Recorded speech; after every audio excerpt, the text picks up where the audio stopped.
We don't know who's coming over that's radicalized or not radicalized. What do we do with the Middle East? They've been fighting before and after.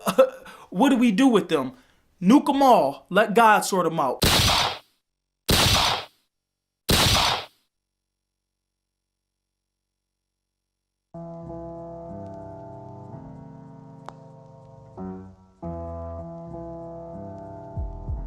A young guy came into my shop.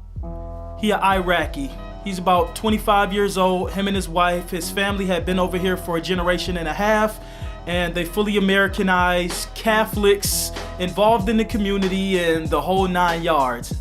And that's crazy because when we talk about Islam and we talk about Muslims and we talk about the Middle East, we lump all these people and all these things into this one pot, and it shouldn't be that way.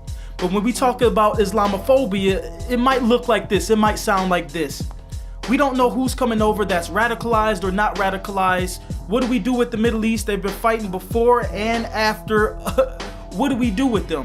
Nuke them all. Let God sort them out. Kill up everything over there and take over the oil, right?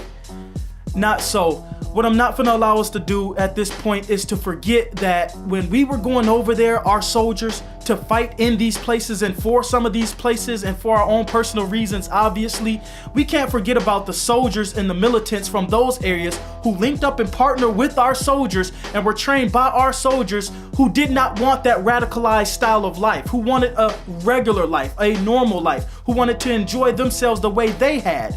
But when we over here, we look at it, we say, we don't know what's what and who's who coming into this country. We don't know who's radicalized or not. What do we do with it? Well, the answer is simple. You don't let anybody come in until you actually get a system put in place of checks and balances so that you can go about doing things the right way. There is a right way to come into this country. There is a wrong way to come into this country. It's always been that way. My message to the Middle Eastern people that are coming into this country and that have been at this country: welcome to the United States of America. That's the way it is. The way that you obtain some form of validity and citizenship, and if you want a piece of this American life that we have here, your ancestors have to get killed. Your ancestors have to be slaughtered. Bloodshed has to happen. Why? Talk to the Irish coming into this country. They experience the same thing. Japanese Americans experience the same things. Hell, any culture that's come into this country has experienced the same things. Every culture that's been here, whether it's black, white, Jewish, Indian, Native American, whatever the case is, we've all been through the same things. That is the way that you actually come into this country. That is the way it actually works. Contrary to the political media and the way it looks and sounds, if you want a piece of this country, you have to go through that phase. It's just your turn in the chamber. I hate to say it that way, but it's your turn in the barrel.